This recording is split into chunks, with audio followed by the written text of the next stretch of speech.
Dear student, BEd second year और अपना subject है पेडागोजी ऑफ जनरल साइंस। इसमें हम यूनिट 3 पढ़ेंगे। यूनिट 3 का जो आज का जो यूनिट 3 है उसका नाम है सामान्य विज्ञान शिक्षक का व्यावसायिक विकास। कल मैंने आपको कल की जो ऑनलाइन क्लास थी उसमें यूनिट 3 की विस्तृत जानकारी बताई थी कि इकाई जो 3 है उसमें हम क्या क्या पढ़ेंगे। जैसे उसके फर्स्ट प्रकरण है, उसका टॉपिक था वो था सामान्य विज्ञान का शिक्षक, जिसमें हम सामान्य विज्ञान शिक्षक के गुण, दायित्व एवं उसकी जो व्यावसायिक नैतिकता है उसके बारे में पढ़ेंगे।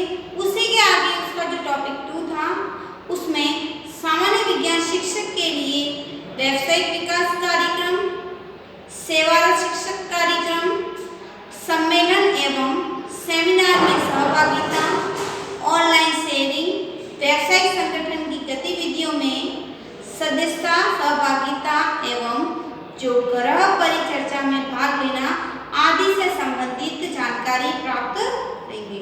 तो आज का जो टॉपिक है अपना फर्स्ट टॉपिक है वो है सामान्य विज्ञान शिक्षक। सामान्य विज्ञान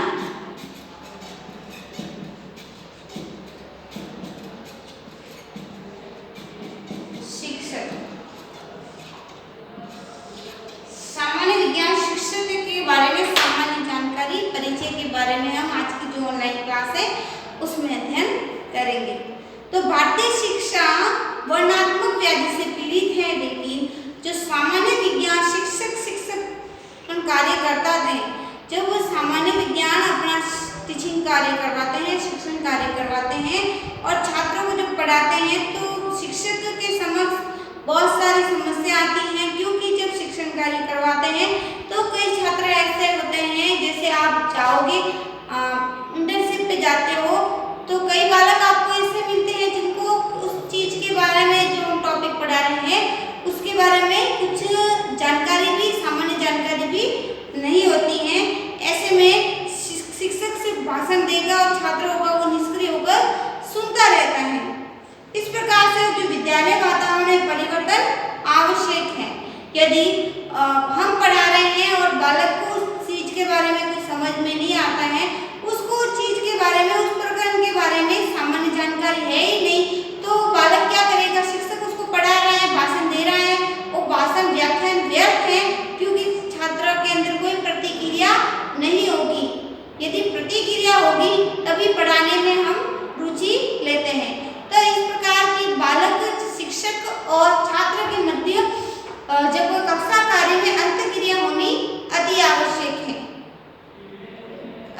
अंतःक्रिया तभी हो सकेगी जब ये प्रकरण है सामान्य विज्ञान शिक्षक, इसके बारे में बालक को थोड़ा बहुत नॉलेज होगा, सामान्य जानकारी होगी, तभी उस चीज़ के बारे में वो पढ़ने में रुचि लेगा कि इस चीज़ के बारे में उनको सामान्य जानकारी तो है ही, लेकिन इसकी वो व्याख्या सुनना चाहेगा, पूरी जानकारी, विस्तृत जानकारी प्राप्त करना चाहेगा, तो वो उसके प्रति उत्सुक रहेगा, सक्रिय होकर उसमें भाग लेगा। अपनी समस्त ज्ञानेंद्रियां उसी टॉपिक पर वो निर्धारित रखेगा, उसी टॉपिक पर फोकस करेगा। लेकिन जब उसको सामान्य जानकारी नहीं है उस चीज प्रकरण के बारे में, तो छात्र सिर्फ निष्क्रिय होकर सुनता है।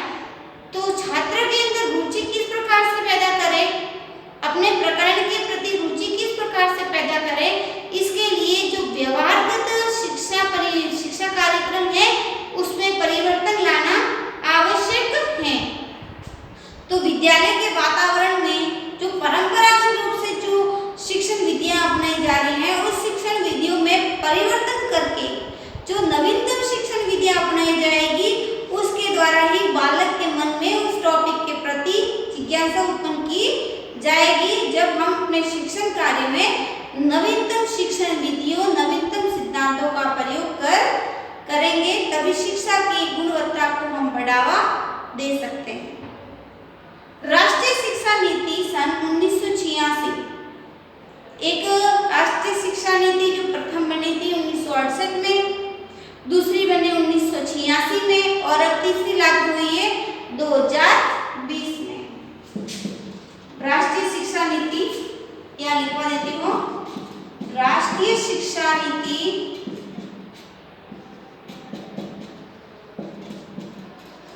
नीति 1986 प्रथम तो बनी थी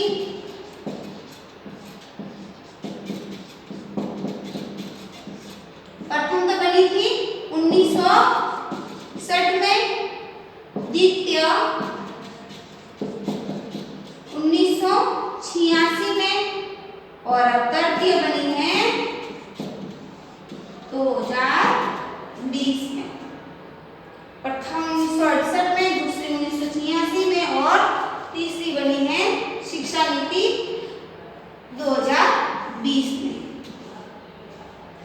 तो राष्ट्रीय शिक्षा नीति में जो विद्यालय वातावरण परिवर्तन लाने के लिए जो राष्ट्रीय शिक्षा नीति 1986 तथा विद्यालय शिक्षा के लिए राष्ट्रीय पाठ्यचर्या की रूपरेखा तथा विद्यालय पाठ्यचर्या के लिए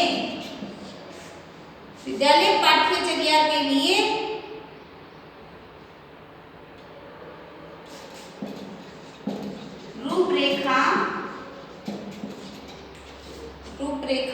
2020 एनसीएफ रूपरेखा 2000 ने स्पष्ट किया कि विद्यालय शिक्षा के प्रत्येक पक्ष में सुधार एवं नवाचार की आवश्यकता है। इसने कहा कि विद्यालय में या विद्यालय शिक्षा में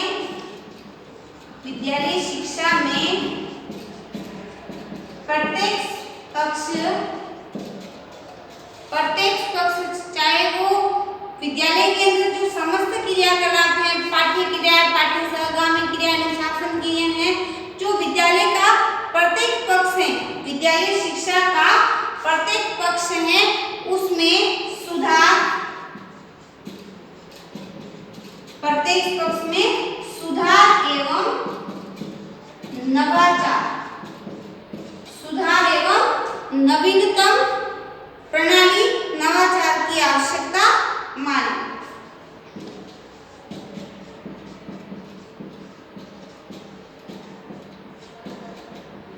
किसने मानी? जो राष्ट्रीय शिक्षा नीति 1986 और जो विद्यालय शिक्षा पाठ्यक्रम की रूपरेखा 2000 में विद्यालय शिक्षा में प्रत्येक पक्ष में सुधार एवं नवाचार की आवश्यकता मानी थी। लेकिन अब 2000 राष्ट्रीय शिक्षा नीति 2020 लागू की गई है। इसमें प्रत्येक पहलू पर सुधार की उपेक्षा की गई थी। उस समय जो 86 बातें की गई वो इस समय लागू हो रही हैं। पाठ्य वस्तु में नवीनता तथा शिक्षण विधियों में मूल परिवर्तन। इसके संदर्भ में पाठ्य वस्तु में नवीनता,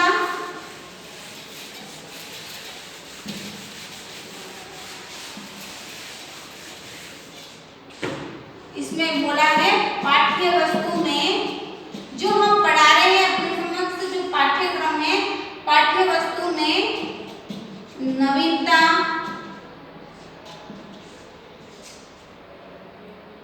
शिक्षण विधियों में मूल परिवर्तन, शिक्षण विधियों में मूल परिवर्तन। फिर बताया है इसमें छात्रों के संज्ञानात्मक विकास का बोध, छात्रों के संज्ञानात्मक विकास का बोध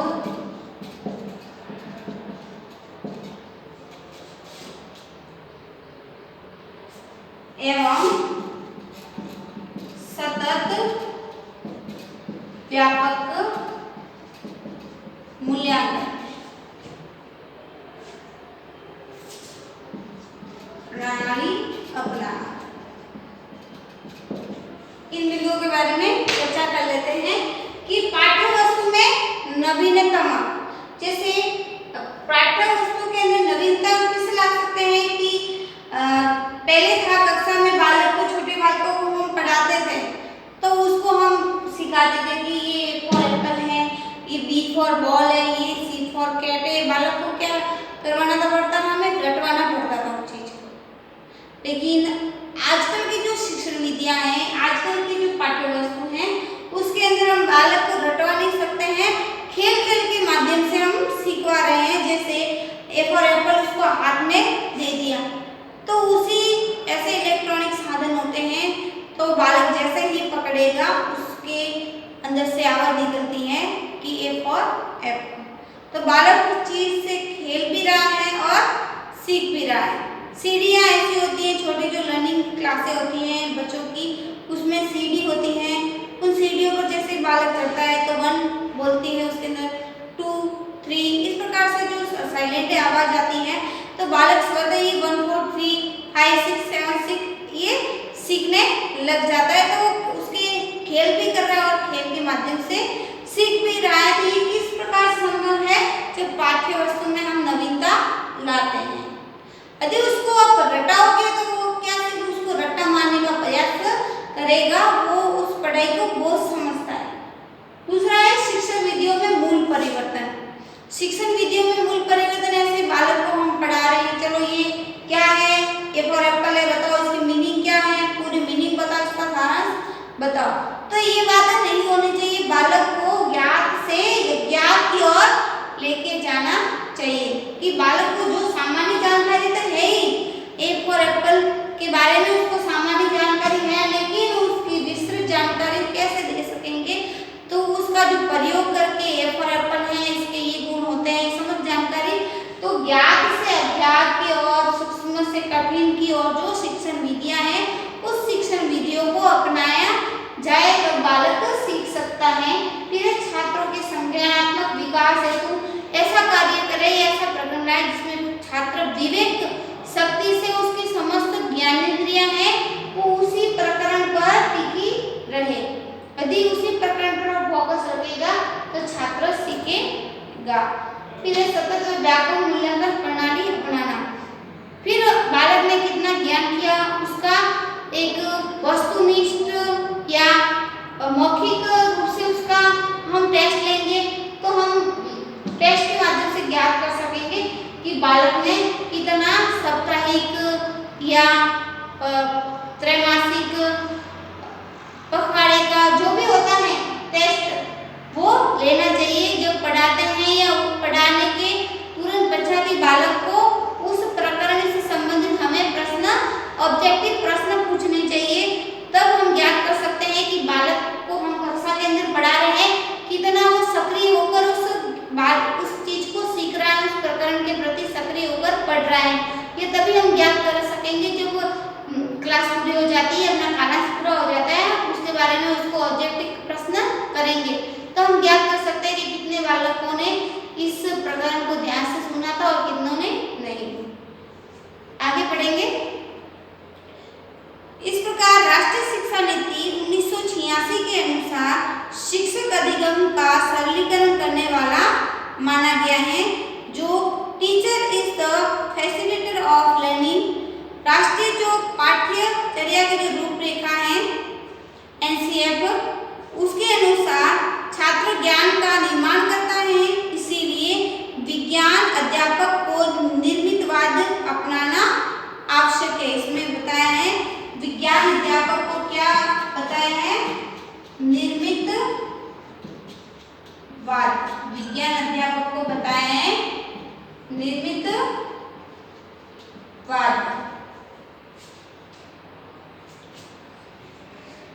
इसी प्रकार संज्ञान, संवेग और क्रिया के सामंजस्य हो। बालक के अंदर संज्ञान, संवेग और क्रिया के मध्य सामाजिक हो तो अग्रणी जो पाठ्यचर्या है, कुछ क्षेत्र तुरंत पाठ्यचर्या में सम्मिलित किए गए, जैसे संचार प्रणाली में नवीनतम प्रयास जो नवीनतम प्रणाली के अंदर अपनाए गए हैं, जैसे जो संचार प्रणाली है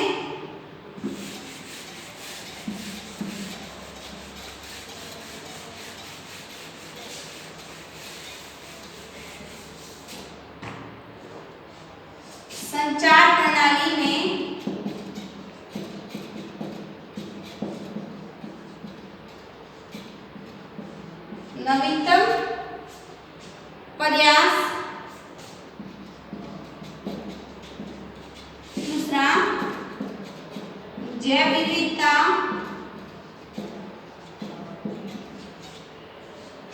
तीसरा आंतरिक प्रौद्योगिकी,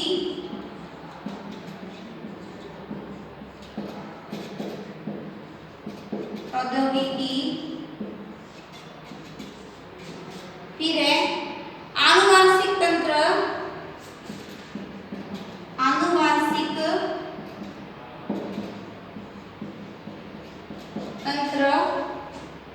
विज्ञान,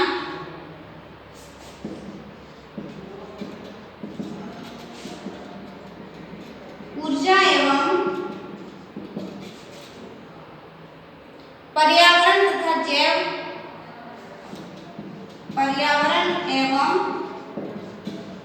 विविधता,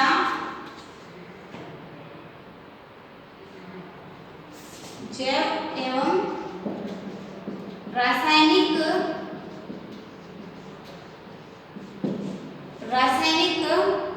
हथियारों का प्रयोग,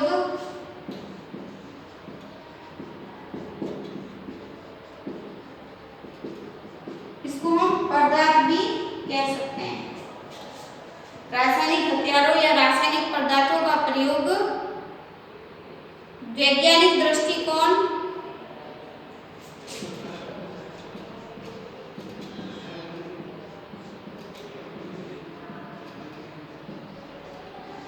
ऐसे बहुत सारे साधन हैं।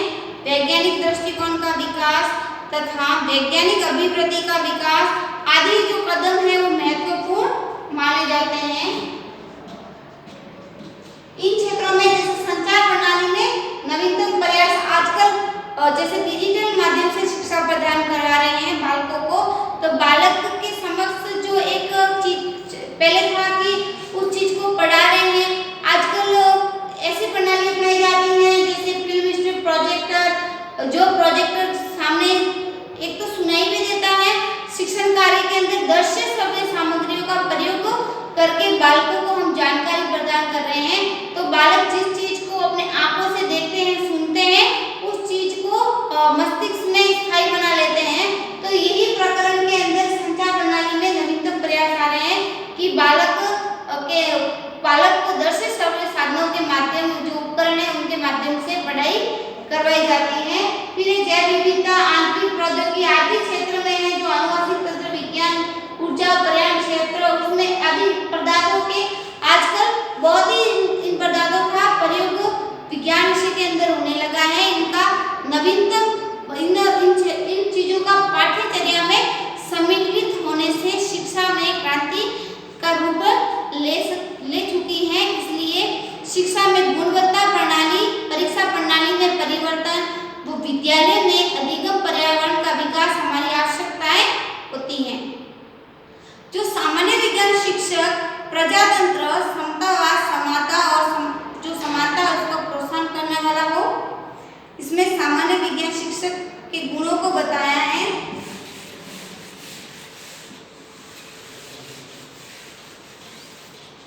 जो सामान्य विज्ञान का जो शिक्षक है, उस सामान्य विज्ञान शिक्षक के अंदर प्रजातंत्र के गुण होने चाहिए। दूसरा उसने गुण बताया है उसने समाजवाद,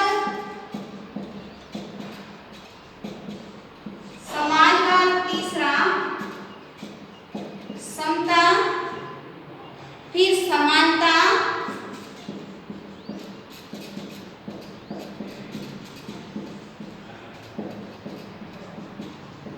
समानता को प्रोत्साहन देने वाला आदि व नवीनतम मूल्यों का विकास करने वाला।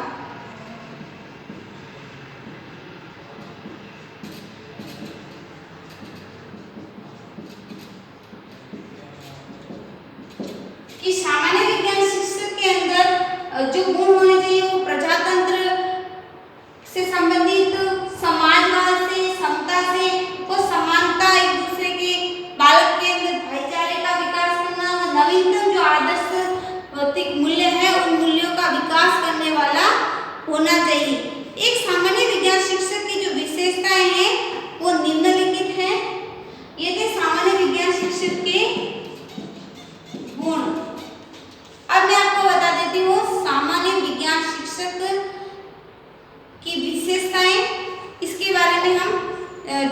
कल की जो ऑनलाइन क्लास है उसमें हम अध्ययन करेंगे। आज की जो ऑनलाइन क्लास है उसको ध्यान से सुनने के लिए आप सभी का धन्यवाद।